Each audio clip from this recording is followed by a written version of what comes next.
Chris, what is our second main topic today? This comes from Justice for Fredo. The news just seems to keep getting worse for Netflix. Today, their stock price hit another new low, and it seems the shareholders are fed up. The Hollywood Reporter is saying that the shareholders are now suing their own company for lying to them about the health of the company and their projections that have cost them hundreds of millions of dollars. I know at this point Netflix is almost too big to fail, but they aren't recovering. Could Netflix be in real trouble here? All right, thanks a lot for saying that in. Now, of course, this whole story about Netflix really first got rolling when the announcement came out that they had, for the first time in forever, they actually had a quarter where they overall lost subscribers. They lost 200,000 subscribers and projected that over the next couple, they were going to lose 2 million more. As a result, the stock tanked and it put them kind of in a precarious position. Now, some people, including me, were a little bit optimistic that, the stock will recover. I mean, yeah, bad news came out, it'll tank, but it'll recover at some point. And it hasn't really recovered yet. And what's going on now is that the stockholders are saying, time out. You, back in October of 2021, you told us everything was flowers and cupcakes. You told us everything was good. And so what's a result now is you have a bunch of people representing people who have bought stock in Netflix between October of 2021 and April of 2022 saying, we have lost hundreds of millions of dollars because you lied. Now, this is something that they're talking about. Here's what we're talking about. This comes to us from the good folks over at, I believe it's Variety. Let's bring it up here. The Hollywood Reporter, who write the following.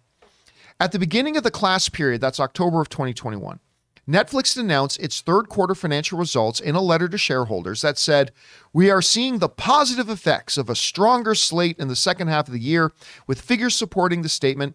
On a conference call with the analysts and investors the same day, Netflix Chief Financial Officer Spencer Neumann commented that throughout the quarter, the business remained healthy as it has been throughout the year with churn at low levels.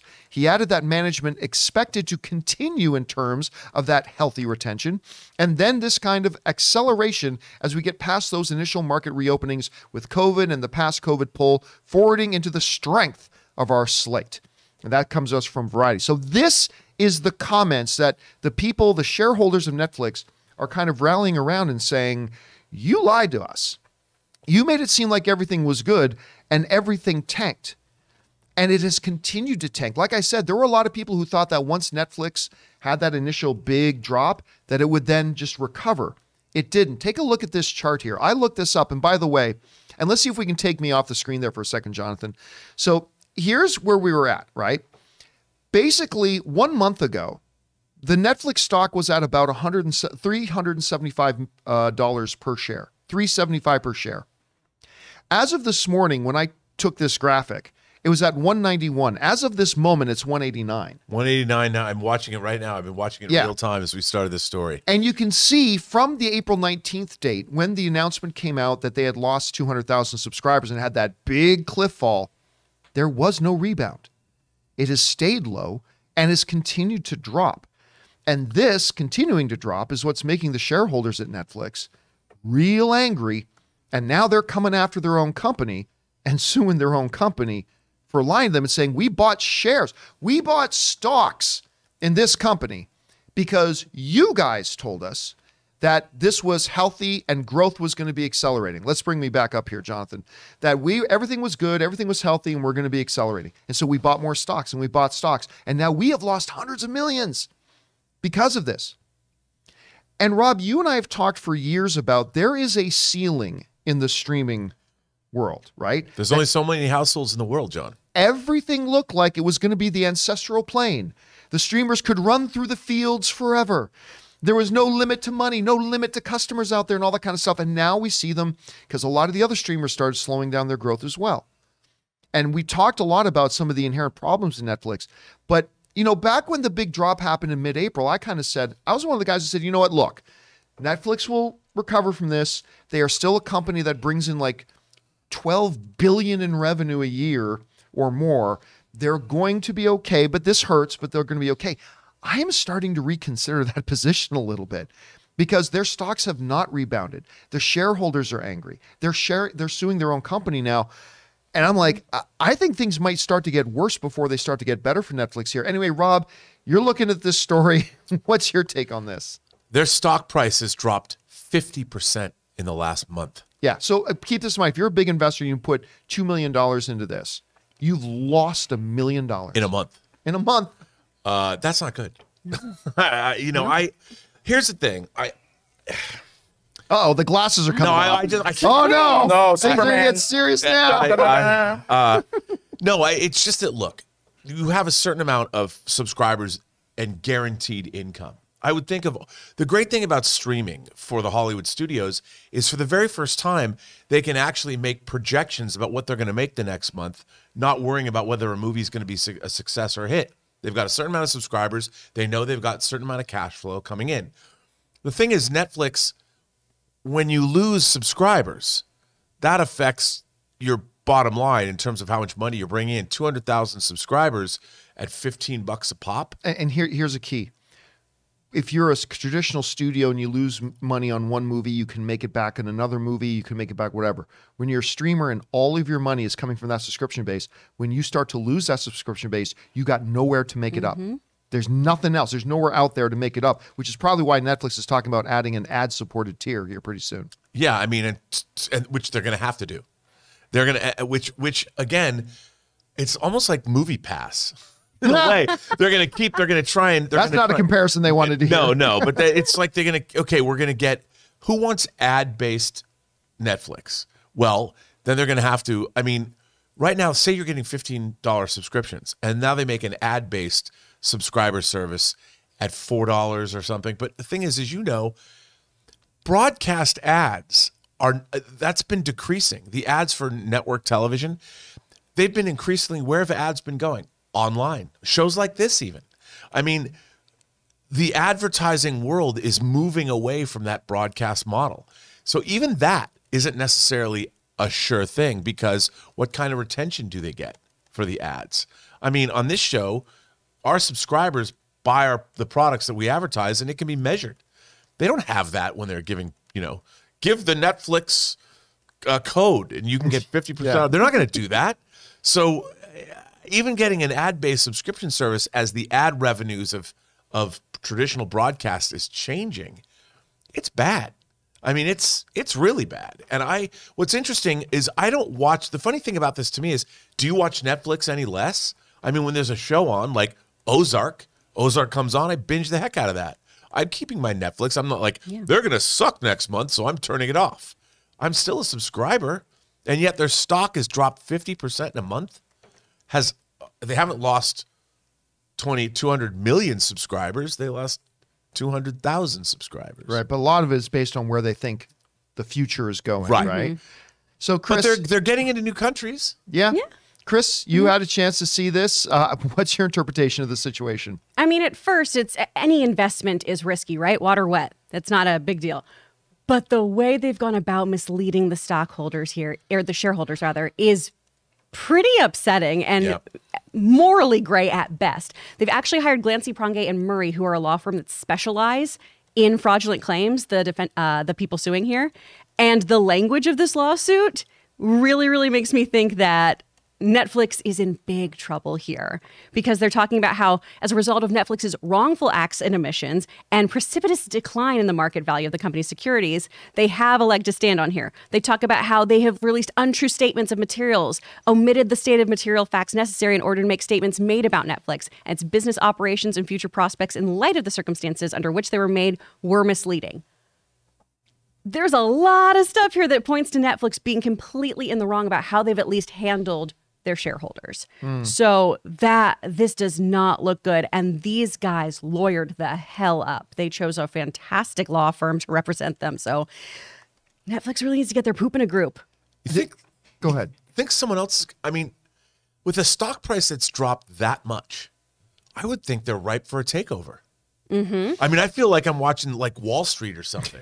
Like an Oliver Stone movie where you've got Chancellor Valorum, who's teamed up with Charlie Sheen, to steal the company away from Gordon Gekko I'm going to break you, mate. I feel like we're watching something like that happen. Like as I watch this now, the stock went down to 189.76. And I want to bring up too, just as we've been talking, and I'm wondering, like, what if Apple were to just swoop in right now and buy the stock? Oh, Well, see, that's the problem with any idea or takeover. There's nobody who can afford it. It's true. Like you can literally count on one finger who can afford to come in and well, maybe two. right. Apple and Amazon.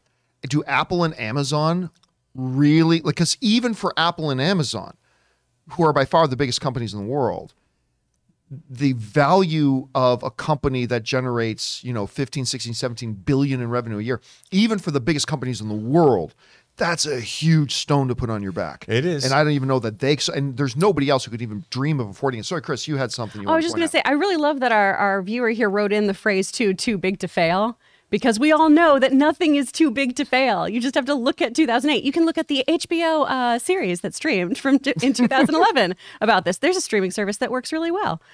But this absolutely could be the end of Netflix eventually, right? If everyone starts pulling their money out and we don't do something about their subscribers, even this streaming kind of juggernaut could fail. I want to bring up one thing, though. Mm-hmm. We talked a minute ago about the fact that Netflix is starting to look at the idea of maybe doing an ad-supported tier. Let me talk about one of the things that could be a benefit of that. All right? One of the things we talk about a lot, and the problem with Netflix is this. A lot of people go, why does Netflix cancel this hugely popular show after 2 seasons? Why does Netflix cancel this massively popular show after just 3 seasons when it's still popular? Because here's the thing. Netflix doesn't make a single penny from how many people watch a show or a movie. Right. Not a single penny. They didn't make a single dime on Red Notice.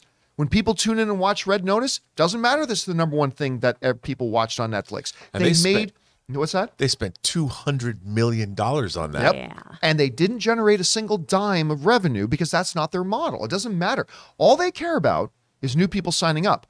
Therefore, because that's their model, when they get a super popular show, after 2 or 3 seasons, they're like, okay, people are watching it, but are new people signing up for Netflix to watch it? Or has everybody who's interested in it now already a subscriber? They're already a subscriber? Well, then we're not making any more money off this show. Let's cancel that show, start up a new one. If they do move to something of an ad-based system, the unintended benefit of viewers could be that suddenly now there would be incentive for Netflix to continue super popular shows because those shows and people watching them would actually generate revenue for them. Again, I'm just trying to find a silver lining here. There's an article in Variety yesterday about how this has thrown Hollywood into turmoil, and it's not just Netflix. And here's an interesting quote. Now Wall Street has serious questions about Hollywood's long-term financial viability. Quote, we think the industry is facing a point of no return in which the economics of the old models look increasingly frail, while the potential of the brave new world now appears overly hyped, wrote Robert Fishman, an analyst with MoffettNathanson. I mean, the fallout of this could affect all streamers. It could affect the studios. How much money is Wall Street going to pump into? I mean, Hollywood needs Wall Street to survive. And if everything is now on, all the foundations are on sliding sands, who's to say this couldn't affect everybody? But we start to get box office numbers come in like we do for Spider-Man and the numbers we're looking at maybe again for Doctor Strange. We'll talk about that in a bit. I mean, it's going to be interesting to see how things redistribute. Yeah. Really, the question is for you guys. What do you think about what seemed like 8 months ago, the unshakable, undefeatable, immovable Netflix is now actually facing a lot of trouble? We're not sitting here saying that Netflix is going to die in 6 months. Nobody Pull is your saying stock that. now. Yeah, no one is saying that here. But they do look to be on more shaky ground than they've ever kind of looked. What's your take on all this? Whatever your thoughts are, jump down into the comment section below and let us know your thoughts. Today's episode of Movie Club is sponsored by Honey, the easy way to save when shopping on your iPhone or computer. Guys, more and more we enjoy shopping online, whether it's on our phones or our computers. And how many times have you gotten to the checkout and seen that promo code box and thought, man, if I only had a promo code, I could save some money? Well, thanks to Honey, manually searching for coupon codes is a thing of the past. Honey is the free shopping tool that scours the internet for promo codes and applies the best one it finds to your cart. So here's the situation. You're shopping online on one of your favorite sites. And when you go to checkout, the Honey button appears, and all you have to do is click Apply Coupons. Then just wait a few seconds as Honey works its magic and searches for coupons it can find for that site that you're on. And if Honey finds a working coupon, just watch the price drop. Recently, Ann and I were hanging out at home one evening and we decided to order in, and the Honey button appeared. I was able to apply a coupon and I actually saved like $6 or $7. It was that easy to use. And Honey doesn't just work on your desktop computer, it also works on your iPhone. Just activate it on Safari on your phone and save on the go. So if you don't already have Honey, you could be straight up missing out. And by getting it, you'll be doing yourself a solid and supporting this show. Get Honey for free at joinhoney.com/movie club. That's joinhoney.com/movie club.